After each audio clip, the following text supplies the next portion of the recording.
Muslims do whatever they want, when they want, how they want.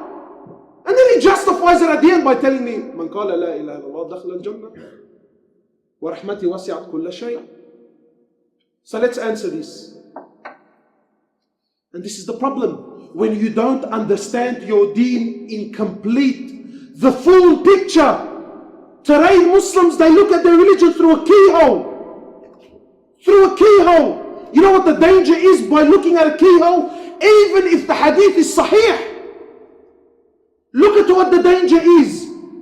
The analogy of anyone who looks at a sahih hadith through a keyhole, for me is the same thing as a person who looks through a keyhole, sees a young boy laying down and a man with a knife, and there's blood on the knife.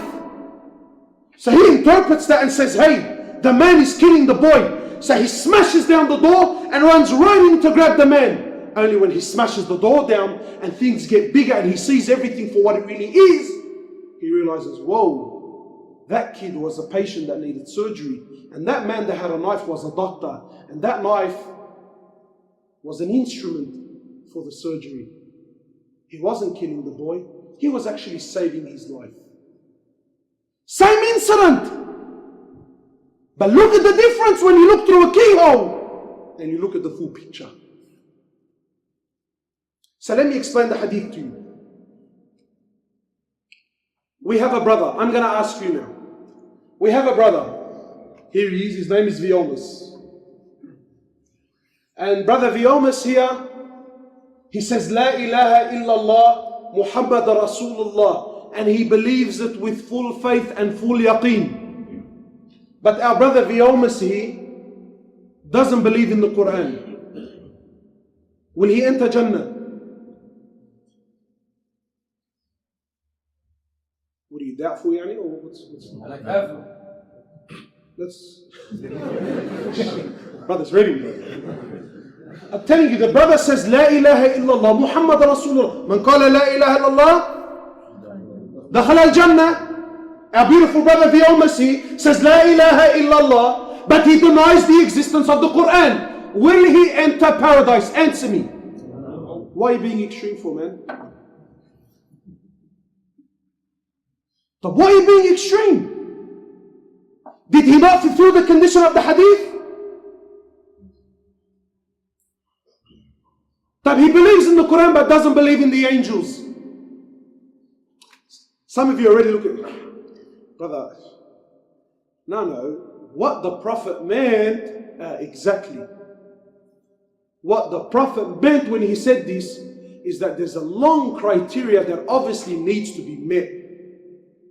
Then on top of that, those who die with conviction of La ilaha illallah Muhammad Rasul, they will definitely enter Jannah. But there's a criteria. Like, fine, he got us, man, damn. But what about the ayah in Quran? Come on, smarty pants. Every time one of you grows a beard, grows a gut, wears a nice abaya, he thinks he's a sheikh. Come on, tell me. Allah subhanahu wa ta'ala says in the Quran, وَرَحْمَتِي وَسِعَتْ كُلَّ شَيْءٍ, that my mercy encompasses all things. I say yes. For years I used to hear this ayah like that. Nothing before, nothing after. Surah Al-A'raf. Homework, please homework. Allahu Alam, verse 156. Please homework. Halfway through the ayah, Allah subhanahu wa ta'ala says, وَرَحْمَتِي وَسِعَتْ كُلَّ شَيْءٍ. I'm not going to tell you what Allah says in the next chapter. I'm not going to tell you what Allah says in the next verse. The very next word after وَرَحْمَتِي وَسِعَتْ كُلَّ شَيْءٍ, Allah says فَسَأَكْتُبُهَا. But it's restricted. It belongs to a particular group of people. Wow, doesn't that change everything now? Yes, Allah's mercy encompasses all things. But Allah says, فَسَأَكْتُبُهَا. But this rahmah, this mercy that encompasses all things, it will be given to these people. Who? The first criteria of these people.